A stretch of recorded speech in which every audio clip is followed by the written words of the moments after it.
The sirens inside USP Florence ADX didn't sound like alarms. They roared through the concrete like the walls themselves were shouting. Doors slammed. Lights flashed red. And in the center of the chaos, standing calm, while everyone else froze, was Marcus Iron Hand Velez, one of the most heavily monitored inmates in the entire United States.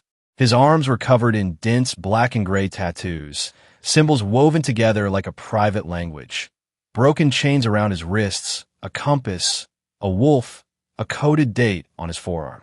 To guards, every line of ink meant influence, and influence meant danger. That morning, Iron Hand had done something that shocked even the officers trained for the worst. He stood in the open doorway of his cell, hands behind his back, staring straight at the control tower window, as if he were daring someone to blink. But he wasn't the reason the entire facility went on lockdown. The reason was standing right behind him. An inmate who should have been 3 units away, a man transferred from a Canadian maximum security prison only 6 weeks earlier. His name was Troy Maddox, known across correctional circles as the quiet architect of a gang that stretched from Toronto to Vancouver. His tattoos were harder to read. Thin lines across his fingers, a feather on his throat, a pattern of triangles climbing his shoulder, symbols his group used to confirm rank. Seeing both men together wasn't just unusual. It was impossible. They weren't supposed to share a hallway, let alone a moment without 10 officers between them. But there they stood, side by side, calm and breathing slow, as if the entire prison had been holding its breath for them. Across the unit, the third figure in this strange triangle was being rushed out of the recreation cage by British officers seconded to the U.S. under an exchange program. Darren Kellen, fresh from the UK's HMP Belmarsh, known for building loyalty inside the walls better than anyone the British system had seen in years. A man whose tattoos wrapped his arms like inked armor, Celtic knots, ravens, names of friends doing life sentences. 3 inmates, 3 countries, 3 different gangs. And somehow, all 3 had broken protocol on the same morning. All 3 were now standing within the same secured corridor. It was the kind of situation that correctional leadership across 3 nations had feared for years. Leaders from the U.S. Marshals, the UK's HM Prison Service, and the Correctional Service of Canada had all quietly warned about it. If these men ever aligned, even for a single moment, their influence could ripple across borders. And now, something had brought them together. A guard shouted through the loudspeaker, ordering them to step back and lie on the floor. Iron Hand didn't move. Troy didn't even blink. Darren only tilted his head with a small, unreadable smile, the kind that meant he knew something the officers didn't. Seconds stretched into something heavier. The hallway felt like it was bending around them. And then Iron Hand finally spoke. Only 3 words, a whisper that somehow still carried. It starts today. Before anyone understood what that meant, the entire prison went pitch black. The lights, the radios, the cameras, everything. The nation's most secure federal supermax had just been thrown into darkness, while its 3 most influential inmates stood free inside a single corridor. But what brought them together? Who killed the power? And what did Iron Hand mean by today? To understand that moment, to understand how these men became the most infamous inmates across the United States, the United Kingdom, and Canada, we have to go back to the beginning, long before the blackout. Back to the day each of them first entered the prison system, and the decisions that shaped the gangs they would eventually lead. This is where everything truly began. Long before the blackout at Florence ADX, before Iron Hand whispered those words that sent the entire prison into a panic, there was a moment many officers still talk about. The day Marcus Velez first entered the system. He was only 19 when he walked into Rikers Island, his wrists red from the cuffs, his jaw tense like he was already preparing for war. His tattoos back then were simple lines, barely finished sketches. But the way he carried himself made older inmates say he'd been here before in another lifetime. The intake officer remembered the stare he gave her. Not anger, not fear, calculation. That stare traveled with him into the housing unit. Most people kept their heads down on their first day. Velez didn't. He stepped into the common area during lunch, looked around the room like he was reading it, and sat right in the center table, a spot nobody claimed unless they were ready to defend it. Everyone watched. Everyone whispered. The room felt like a string pulled too tight. It snapped when a group of older inmates approached him. Not gangs, not rivals, just seasoned men testing him the way prison always tests new blood. They told him to move. He said he wasn't done eating. That sentence changed the direction of his life. He didn't raise his voice. He didn't stand up. He just kept eating, slow and steady, like he had already accepted the consequences. The officers reacted before things escalated, but the unit had seen enough. Word spread fast. The kid didn't fold. By the end of the week, the tattoo artist on the 5th tier had added new ink to Marcus's arm. A wolf's eye, sharp and focused. It wasn't a gang mark. Not yet. It was a warning to anyone who thought he was soft. That choice, that single moment, is what caught the attention of men inside the Hillside Circle, a loosely connected prison network spread across facilities in New York, New Jersey, and Pennsylvania. They weren't a traditional gang, more like a chain of influence, built from respect and silence, not colors or hand signs. And they were watching him. What no one knew then was that Marcus Valles would eventually become one of the most quietly powerful inmates on American soil, with connections reaching all the way into federal institutions. But while Marcus was rising in the U.S., something entirely different was happening thousands of miles away in the United Kingdom. Darren Kellen wasn't born into chaos the way Marcus was. His story began in Liverpool, inside a courtroom where he stood with a calm expression that made the judge uneasy. He wasn't loud. He didn't react. He treated the sentence like he had already accepted it before walking through the doors. When he arrived at HMP Belmarsh, he got attention for one reason. The tattoos covering his arms were unlike anything officers usually saw. They weren't gang emblems. They were stories, knots twisting into names. Ravens inked across scars. A broken clock on his bicep, frozen at a specific hour. The first thing he did was sit with people others avoided. Not to control them, to understand them. Guards didn't realize it until months later, but he was mapping the entire prison in his head. Who talked to who owed favors, which units ran quiet, and which ones boiled under the surface. And then came the day the UK press now calls the library walk. 8 inmates were arguing, voices rising, chairs scraping. Darren stepped between them, didn't raise a hand, didn't need to. His presence alone cooled everything down. Belmarsh officers wrote about it in their reports. He stops fights he isn't part of. He moves like he knows the ending before the scene starts. He listens more than he speaks. Those traits are exactly what drew dozens of inmates around him, forming a circle that wasn't a gang in the traditional sense, but absolutely operated like one. They called themselves the Gray Line, a group that believed control wasn't taken. It was offered. And Darren? He held that influence without lifting a finger. But the most surprising rise of all was across the ocean, inside Canada's Millhaven institution, where Troy Maddox walked into the yard with a feather tattooed on his neck. The feather wasn't random. It wasn't decorative. It was a ranking symbol inside a tight-knit group that operated from city to city, well known to Canadian officers for its structure and discipline. Troy never looked tough. That was the unsettling part. While others flexed, he walked calmly with his hands behind his back, speaking soft enough that you had to lean in to catch every word. But when he spoke, people listened. On his second week inside, a fight that had nothing to do with him broke out across the yard. Officers saw Troy step away from the chaos, turning his back to it like he already knew how it would end. He wasn't avoiding trouble. He just wasn't interested in pointless noise. That calm leadership drew others in, solidifying a group that Canadian officers described as quiet, structured, and deeply loyal. 3 prisons, 3 countries, 3 different systems.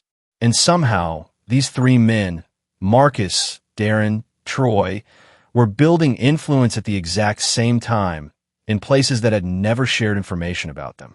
Back then, none of them knew their names would eventually cross. None of them knew their decisions in those early days would one day pull them into the same corridor at ADX Florence. But the chain reaction started earlier than anyone realized. The first connection between their worlds formed in a place no one expected. A single phone call from Canada to the United States, flagged by intelligence but never fully decoded. It wasn't the message that worried officers. It was the silence after it. A silence that suggested 3 separate prison networks were no longer separate at all. And that's when the question began to spread quietly among US, UK, and Canadian officials. What happens if these 3 ever find a way to combine influence? No one had the answer. Not yet. But the events that led to the blackout were about to accelerate. And the moment that sparked it all was coming faster than anyone inside those systems realized. The connection began with a single transfer request, one that should have been routine, simple, and unremarkable. But nothing surrounding these 3 men was ever simple. It started in the United States, inside a dim office at USP Allenwood, where an intelligence officer stared at a report that made her pause. It showed a pattern she didn't like. Coded messages moving between inmates in multiple countries, always ending with the same symbol, a triangle with a line through it. That symbol appeared inside the tattoos of Marcus Velez. It also appeared in one of the old sketches found in Darren Kellen's cell during a random search. And it was part of the geometric pattern climbing Troy Maddox's shoulder. 3 men who had never met. 3 men locked in separate systems. 3 men marked by the same quiet signature. Something was forming. Something invisible. Something older than their current prison networks. Officers in all 3 nations saw hints of it, but no one understood. Not yet. To break whatever they feared might be forming, the U.S. made a decision. Marcus Velez will be transferred to a higher security environment. But something strange happened on the same day paperwork started moving. Canada made a sudden request to transfer Troy Maddox out of Millhaven. And hours later, the UK submitted a request to transfer Darren Kellen out of Belmarsh for international cooperation review. 3 unrelated nations making the same move at the same time? No one could explain it. The U.S. officer processing the paperwork felt her chest tighten. "This is too coordinated," she whispered. "This is not a coincidence." She was right. Something bigger was happening underground, out of sight. Marcus was the first to move. The morning of his transfer began with 2 officers knocking on his door at dawn. He sat on the edge of his bunk, letting them cuff him without a word. His tattoos flexed as he tightened his fists, the chains on his wrists, the compass pointing north, the Roman numeral etched on his forearm. He kept his eyes low as they walked him down the hallway, but anyone watching saw a shift in him. He wasn't nervous. He wasn't confused. He looked prepared. When the officers placed him inside the transport van, he rested his back against the metal wall and closed his eyes like he was listening for something, a signal only he could hear. What he didn't know was that thousands of miles away, at that same moment, 2 other inmates were also being loaded into transport. Darren in London, Troy in Ontario. None of them were told their destination. None of them were told why they were moving. And yet each of them showed the same reaction, a calm acceptance, like they'd been waiting for this moment. The first intersection happened in the air.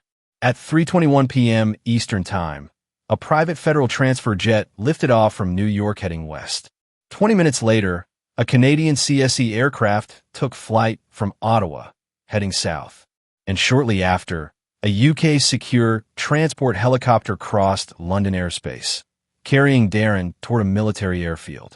All 3 aircraft were heading toward Colorado, the state that holds the most secure prison in the Western world. ADX Florence. The officers on these flights noted the same thing in their logs. All 3 inmates sat quietly. All 3 stared forward. All 3 carried tattoos with symbols that looked unrelated to most eyes, but identical to trained intelligence officers. This wasn't an accident. This was a convergence. The first moment Marcus and Darren unknowingly crossed paths was during refueling. Marcus's jet landed at Peterson Air Force Base. Darren's aircraft landed at a small adjoining facility minutes later. They were less than half a mile apart, walls, fences, and armed guards separating them, but fate pulling them closer. Neither man saw the other, but for 2 minutes they were on the same ground. Then, 40 minutes later, Troy's plane landed behind them, creating a silent triangle of movement that no one understood. It was supposed to be temporary, a pause, a procedural step, but during those minutes, something happened that officers only discovered later. a glitch in the secure communication network. A message sent between two of the transport officers was intercepted, rerouted, and delivered to the wrong device. The intercepted message contained coordinates, and those coordinates mapped precisely onto the ADX Florence facility. To this day, intelligence officers still don't know who rerouted the message or why. All they know is that once the message was intercepted, all three inmates lifted their heads at the exact same second, miles apart, unable to see one another, as if each of them sensed something.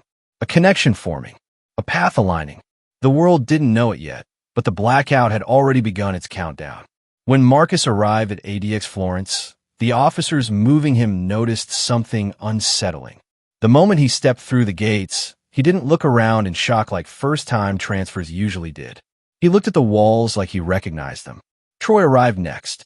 He walked with his hands behind his back, calm, curious, attentive. Darren arrived last.